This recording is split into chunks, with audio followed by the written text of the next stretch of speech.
is AWANI Global with me, Nailah Huda.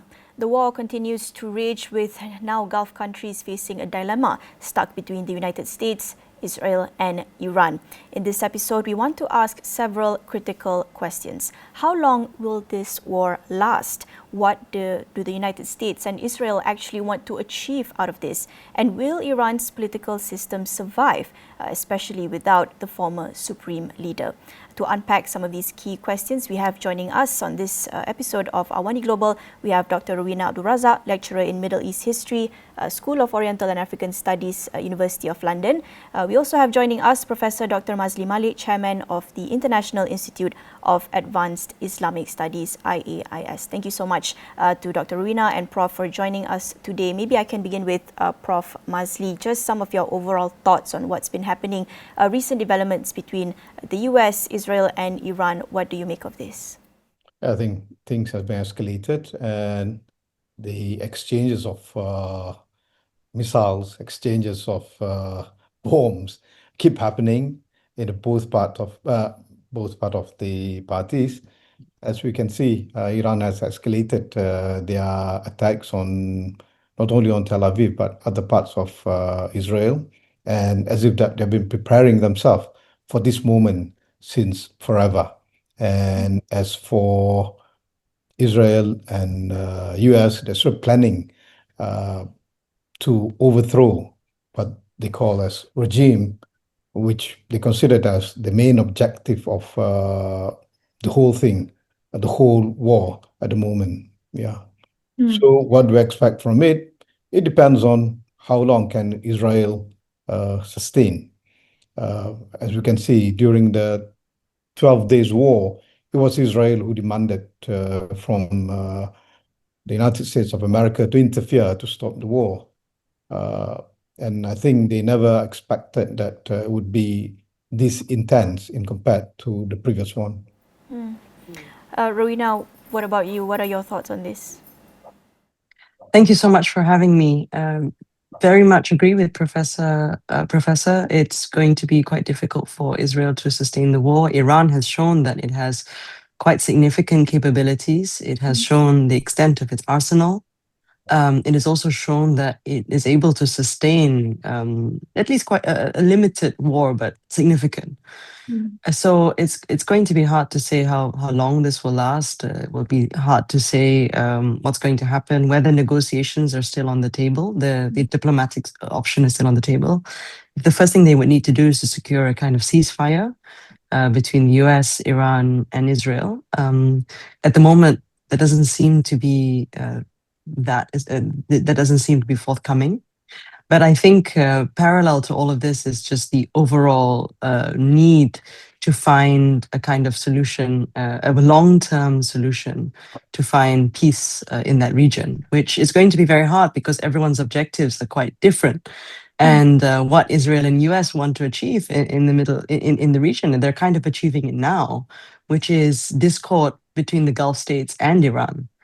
And once they're distracted, then Israel and the US can kind of do what they like. So in a way, a prolonged war, a prolonged conflict works in their interests, very much so.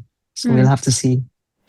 Before we go into detail about what's next, particularly for Iran, of course, maybe we can backtrack a little bit into what actually transpired leading to this. What do you think, Rowena, some of the factors leading to the US and Israel's initial attacks, and how have they sort of justified it?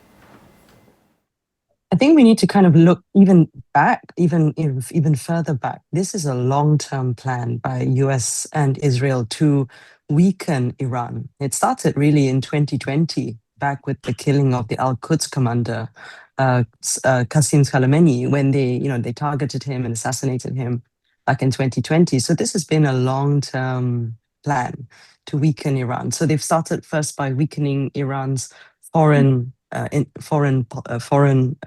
assets, and then they went on to attack Iran's allies in the region, weakening Hezbollah, Hamas, killing Nasrallah, and so on. And you can see that they've been moving closer and closer to Iran itself. So this is part of that long-term strategy to weaken Iran's presence in the region and Iran itself. And this culminated in the symbolic killing of Khamenei. So I think this is how we need to kind of understand it, that this attack didn't really come out of nowhere. This is a long-term plan. This has been on the cards for a long time, and they found a moment to strike. So yeah, and I think it's also, tied in with this idea that they want to change the government in Iran, which, we'll talk about, I'm sure, later in a bit.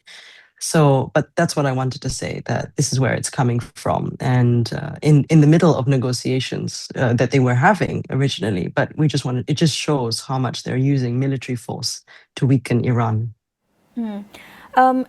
Taking that into account, Prof, what do you make of Iran's response, particularly in retaliation following the death of their supreme leader, Khamenei? No, let me come back to your question to Rowena. I think at the end of the day, whatever happening in the Middle East, whatever happening to Iran, it's nothing new. It's all going back to strengthening the the position or the existential of Israel. The Zionist regime itself. It happened to Iraq. It happened to Syria. It happened to any of surrounding countries bordering Israel, or it's either they're taking them as their allies, or they are weakening them country by country.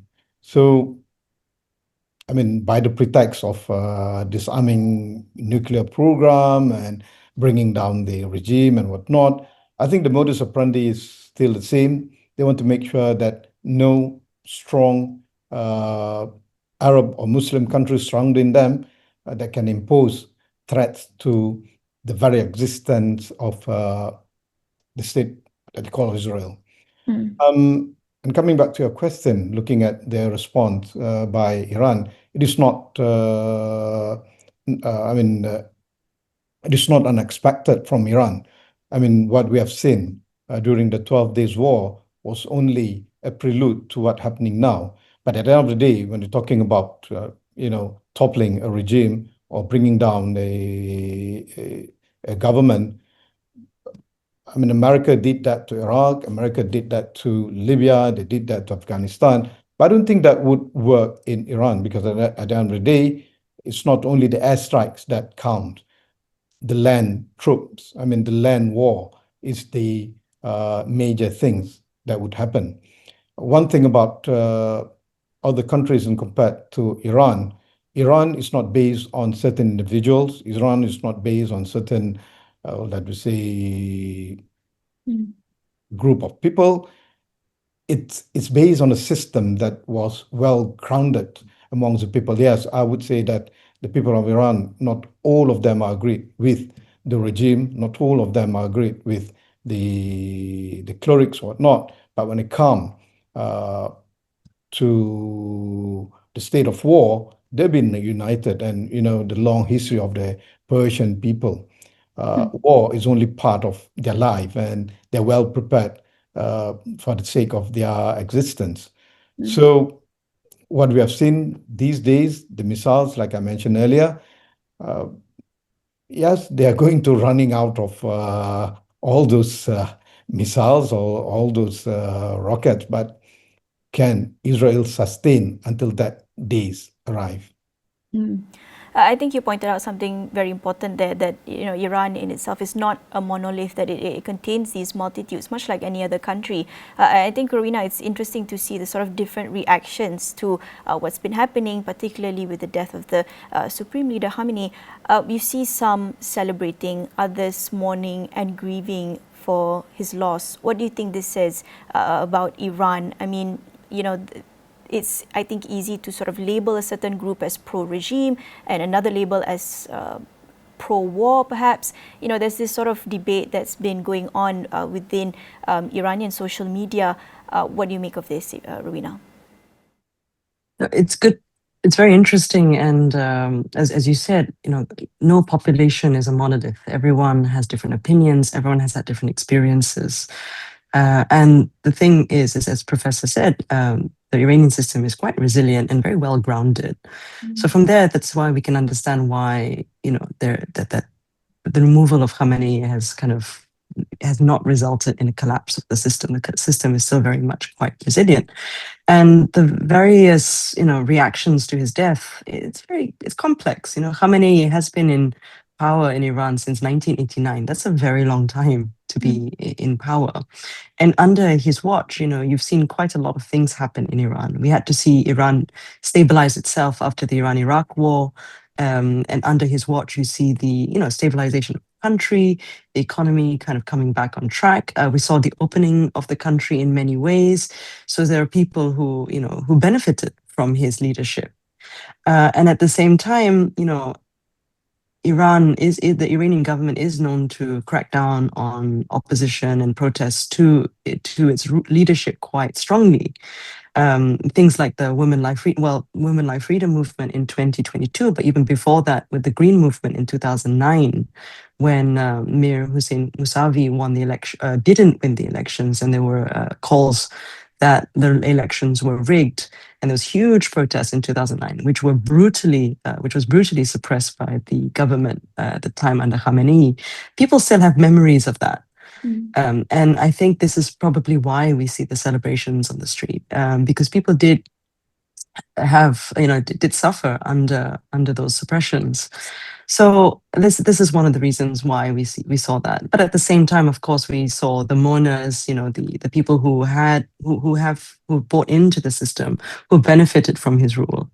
And at the same time, it's complex. And then there are people who are kind of in between, who had, who led sort of ordinary lives, but still want to see their country change. They may not necessarily want an entire overhaul of the system, but they maybe want, more moderation and so on. Then you have sort of more the extreme Iranians, especially those in the diaspora, especially those who live abroad, who left Iran, especially after 1979, who are very much aligned with the royalists, for example. And they're kind of this logic that the US and Israel should attack Iran because it will result in the collapse of the system. This is obviously quite unrealistic, and these are Iranians who have not lived in the country for a long time and don't really have a grasp of what Iranians want, and most Iranians, they want to live ordinary lives. They want to be in control of the change. They don't want necessarily change that's imposed on them by foreign powers like the US and Israel. So yeah, it's varied. It's a varied response, and there are reasons behind this. Just quickly, Rowena, you were talking about this, group, perhaps minority group of Iranians overseas, where they have this sort of idealistic, optimistic view of the war, in that it might potentially create this sort of room for change, for democracy. Talking about that and sort of perspective that exists within this group as well, that Iran is not like, other Gulf or other Middle Eastern countries that we've seen under Western intervention, that they're not just another Iraq, they're not just another Afghanistan. This is, of course, a minority perspective. But what do you make of this? Do you think that Iran is an exception in the region, or do you think that it could very easily fall into this trap of Western intervention and long-term protracted crisis? It's a very good question. Iran has a long history of, foreign intervention and influence at varying degrees. It's always been very proud of the fact that it was never colonized, and that it had this kind of independence. Especially if you think about the other Arab countries that were either under the Ottoman Empire and then later on became French or British mandates after World War I. So, historically, Iran has always had this belief, has always had this, not necessarily belief, but this self-belief that, they've always been independent and strong. And although to varying degrees, especially with Iranian oil, which was at some point in its history very much a British asset. So we know that, and under the Shah, Mohammad Reza Shah, there was a very close alignment with the US. So we know that foreign intervention and foreign influence in Iran's history has been fairly strong. But I think there is, within Iran, no appetite for this. They don't necessarily want someone else to come and give the change that they want. Only they will know what change they need, and they can exercise the change that they need in their own way. But those in the diaspora, they have this very strange logic that foreign intervention is what is needed because everything else, from their perspective, hasn't worked. Protests, demonstrations, and so on. But I think change takes time. So those in the diaspora are rather impatient. They see what happened in Venezuela, with the removal of the president, and they think, oh, it's gonna be the same in Iran. They saw what happened in Iraq with the removal of Saddam Hussein, Gaddafi in Libya, and they think, oh, it's going to be the same. But we all know that in those examples, it was catastrophic, and the change came at a huge price and was very destructive. So it's not terribly realistic, but it's certainly the narrative that they want to push for. Prof, earlier you were saying how Iran's political system is not based on just one person or a specific group of people. Based on this, then, what do you think we can expect for Iran's sort of leadership transition after this? I mean, they already have their own way in dealing with the situation. Yeah. And if you notice, just a couple of hours ago, a new supreme leader had been elected, the Mujtaba Khamenei. And whatever transition of the leadership actually has been enacted well in their constitution, and they're following it. And coming back to what Rowena mentioned earlier, the foreign intervention, I think, yes, you're right, Rowena, saying that what brought the current regime as a result of the Islamic Revolution was the people uprising against foreign intervention. It's not only against Shah Pahlavi. I mean, Zadigi, as they call it, that led towards the uprising of the people. For them, foreign intervention or westernization or Zadigi, that they say it, has brought plague, has brought destructions and kind of colonizations on the people of Iran. And one thing about Iranian people, the Persian pride. When we look at the political situation, one thing that we should put at the back of our head is the Persian pride.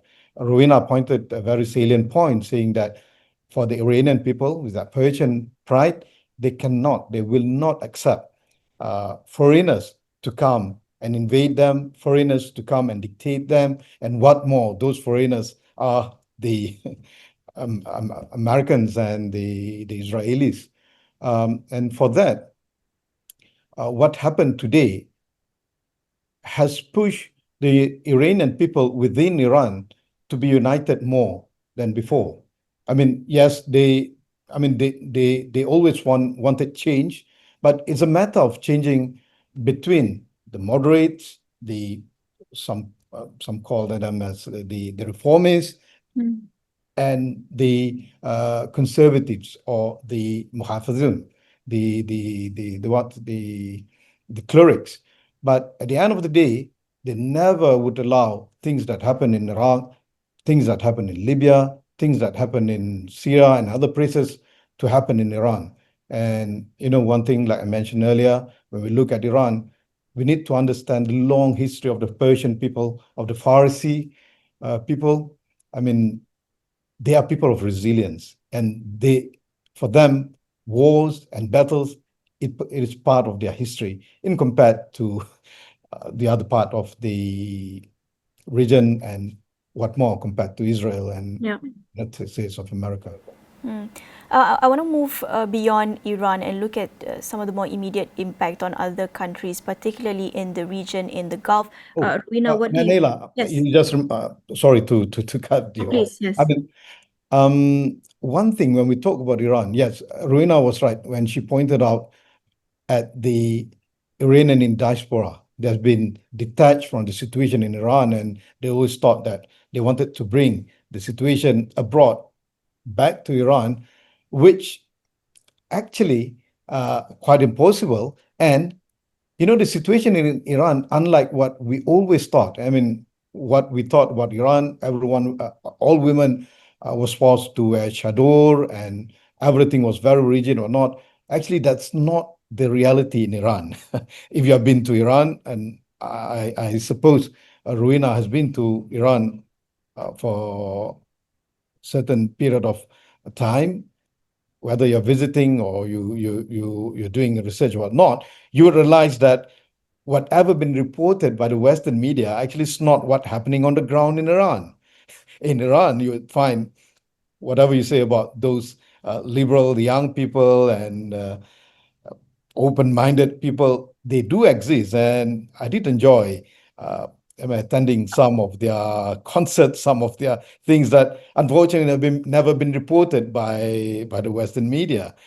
Definitely, they wouldn't invite all these Western pop stars to come to Iran, but I still remember when Paulo Coelho, the author of the book Alchemist and other books, he was invited to Iran when to launch his Persian translated Alchemist in Tehran. So he was crying to learn that, I mean, Iran was among the first countries to translate his book into other than Portuguese language. So, talking about music in Iran and, talking about the life in Iran, yes, we cannot compare it with the life in other Western countries, but to say that they've been oppressed severely, I think we need to really revisit that.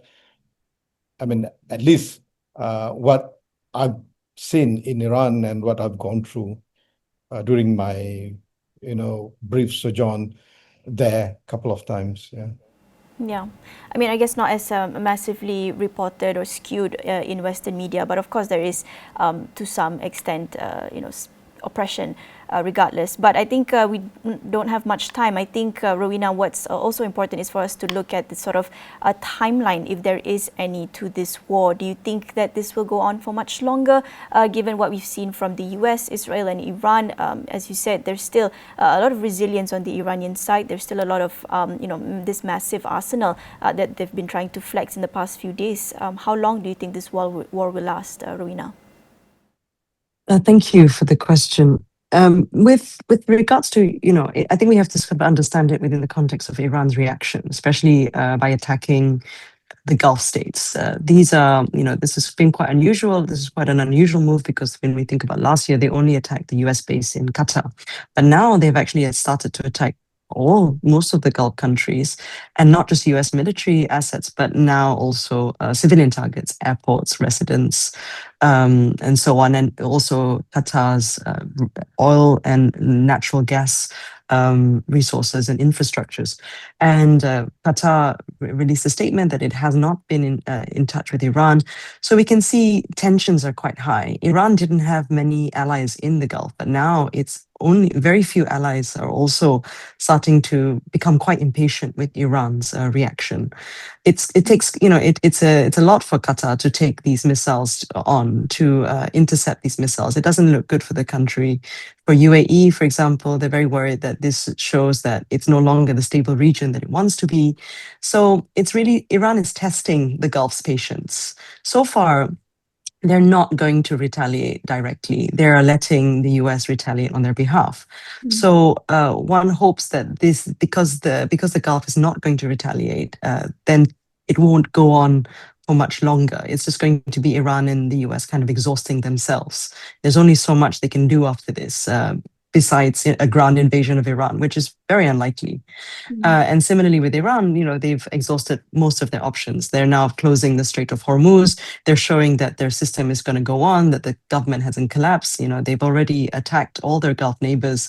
So in a way, the only other option is to either continue in this kind of stalemate where they just keep exchanging missiles, or actually go back to the negotiating table. It's very hard to put a timeline, but we could be looking at a few weeks, and this is what Trump has said that it's going to take. It's going to take a few weeks, but let's see. Once Iran has settled its leadership, I think it will go back to thinking of its long-term strategy. Let it get it out of its system, and then let's think about long-term planning. Go back to the negotiating table is the most likely option, I would say. Just very briefly, Rowena, for the Gulf countries, do you think their hands will be forced to react, or will they just completely rely on the United States to act on their behalf? This is the big question, and I think they're currently discussing the options for that. Retaliating is not off the cards. I mean, they might very well do something directly. Qatar has said that it can take. It can do this. It can be on the defense and intercept the missiles without retaliating. But they've also indicated that they'll have to do something because they can't just be attacked without any kind of proper reaction. They also need to show their people that they are able to stand for themselves without without relying on US help. Right, of course. Thank you so much. That was Dr. Rowena, Razak, and Professor Dr. Maszlee Malik. Thank you so much, Rowena and Prof, for joining us. Thank you for having us. Thank you. Thank you, Nailah. That was Dr. Rowena from SOAS University of London, and of course Professor Dr. Maszlee Malik from the International Institute of Advanced Islamic Studies. Thank you for joining us on AWANI Global to share some thoughts on recent developments between the US, Israel and Iran. Of course, many more developments we can expect in the coming days, perhaps even weeks. So continue to stick with us on Astro AWANI as we bring you the latest developments. That is all with me, Nailah Huda on AWANI Global. We'll catch you next time.